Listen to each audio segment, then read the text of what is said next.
What is up, people? Doing a Madden gameplay video here. It's going to be Cardinals versus Lions in the divisional round of the playoffs.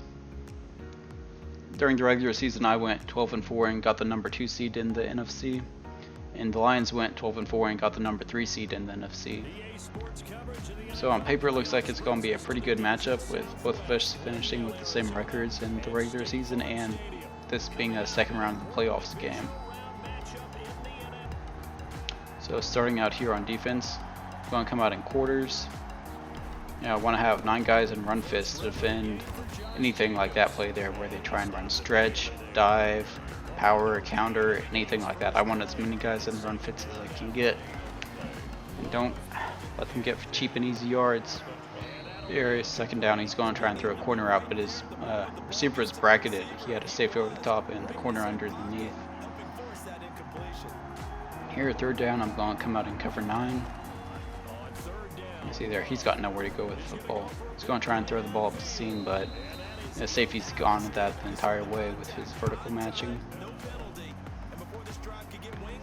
Here, he's going to punt it on fourth down, and I almost break off a big punt return. He's going to make that backwards diving tackle and save a big play. So coming out here on offense, I'm going to start out with a run play.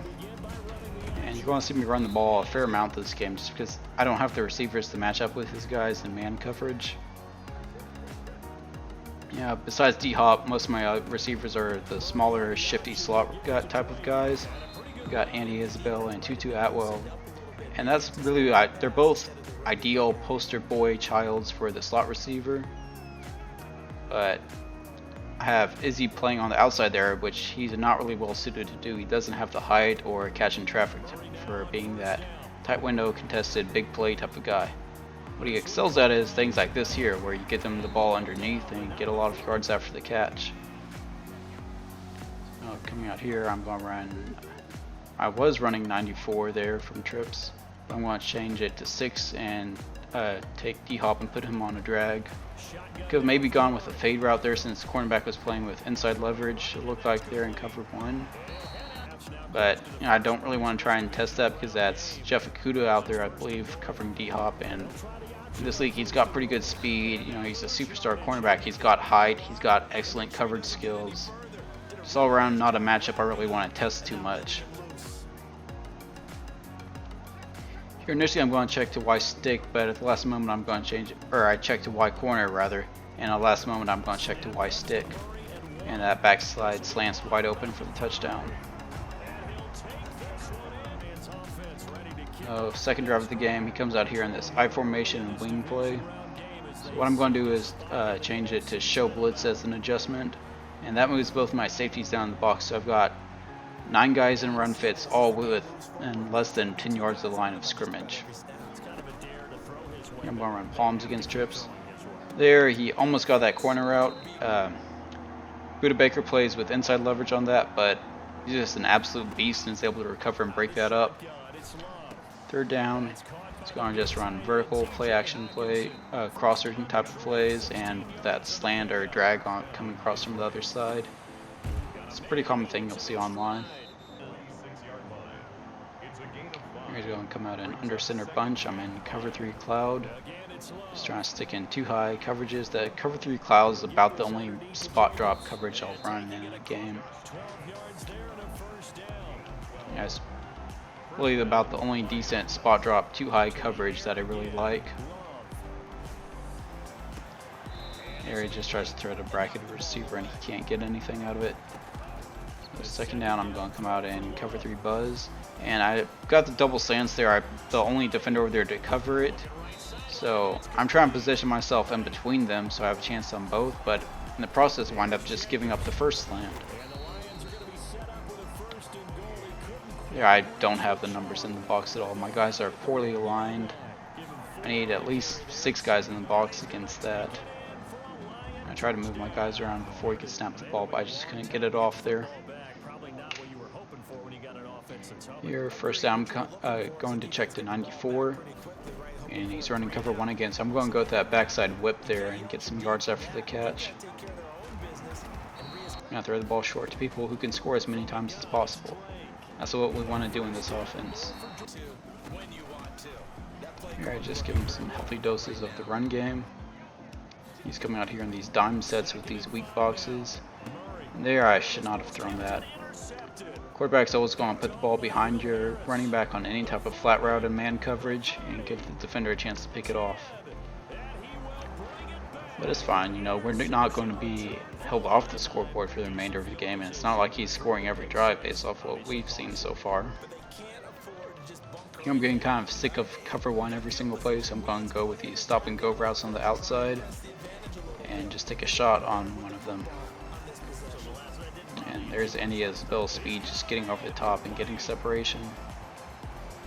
We strike back fast.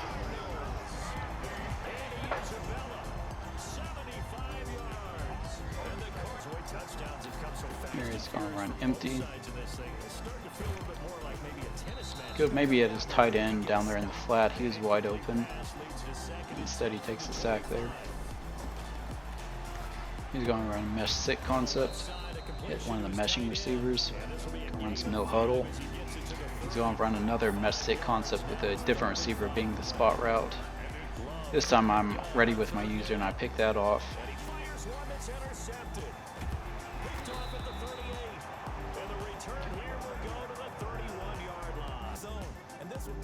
Here on first down, kind of indecisive again on what play I want to run. See there, I was initially looking at stick, then I changed to 4 verticals, then I checked back to stick. Now I'm changing it to 617 from trips. And what 617 from trips is you have number 1 on a vertical, number 2 on a vertical, and number 3 on an out. While 617 from 2x2, you have number 1 on a vertical and number 2 on an out. And there I'm going to run Y stick and hit the backside slant again for the touchdown. You see he tried to click on there and either get the tackle or break it up with his cornerback, but he couldn't do it. And this guy's playstyle is what I like to refer to as the ultra aggressor. And by what that is, I mean people who try and blitz frequently, play a ton of man coverage, and let their team trying to bully you into defeat. And they tend to think they need to win every single play. So on defense, they think they either need to stop you for a loss or no gain, or get a turnover every single play. Any play that you gain yardage is a failure to them. And on the flip side, on offense, every play they think has to be for big yardage. They can't try and matriculate the ball down the field and have these 9, 10, 11 play drives when you aren't giving them anything deep, easy. Instead, you're leaving some opportunities for them to throw the ball short and try and advance it that way. And when these type of players get down, they tend to unravel. You see there, he's just taking shots down the field now. And every throw, I've got someone there to break it up. Here, 4th down, he's going to try and take a shot 1v1 down the outside of the field. And I wish my corner had really broken that up instead of picking it, just for better field position, but it's better than letting them catch it. Here I'm going to run some counter tray, some good old Boomer Sooner football, Lincoln Riley hard-nosed power raid football. Read option there with Kyler. Really hoping Zacharias would have made that block, and I could have gotten a lot more and maybe tried to make that safety miss. I'm going to try and run an RPO with inside zone, but he's going to shoot the gap with his user. You see, even down, he's trying to play this ultra aggressive style defense and try and force every play to be either a loss or a turnover. Here, 3rd and 13. I'm going to go with a mesh post concept there and hit D-hop on the post right at the first down marker and pick it up. Here I'm going to check to read option. Here I meant to hand it off. It's kind of slow on the button push, so I wound up taking up the middle with Kyler on the inside. And of course, Andy Isabella, who's playing the Z receiver way out there on the right side of the screen, gets a call for a legal block on the back on a run up the middle. Because the player who's the furthest away from the action is the guy who's going to get called for it.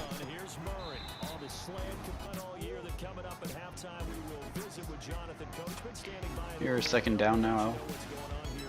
I'm kind of indecisive here on what I wanted to call. Eventually you're going to see I'm going to check the mesh at the last moment just because, you know, why not run mesh? I don't really have a good idea of what I wanted to run there. Just run a good old reliable mesh. I could have maybe hit that poster out, but instead I'm just going to throw it away. It's not worth risking it, especially when I'm up 2 scores there. 3rd and 25. Here I'm just going to check back to those double move, stop and go routes on the outside because he's just sitting in cover 1 every single play. Here we're going to take a shot down the field again to Andy Isabella, and we're going to score.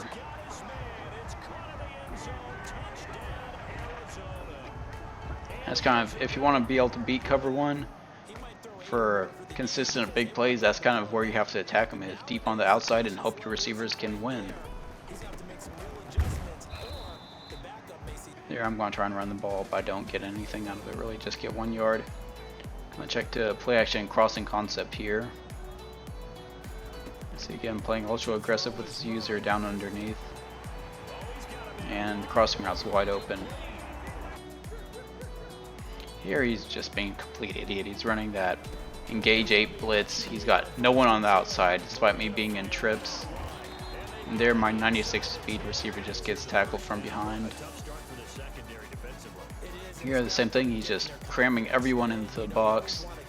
And you see 2 blockers out there, but only 1 defender out there to stop it. There he just tries to go for the shoestring tackle again, but he doesn't get it this time and I score.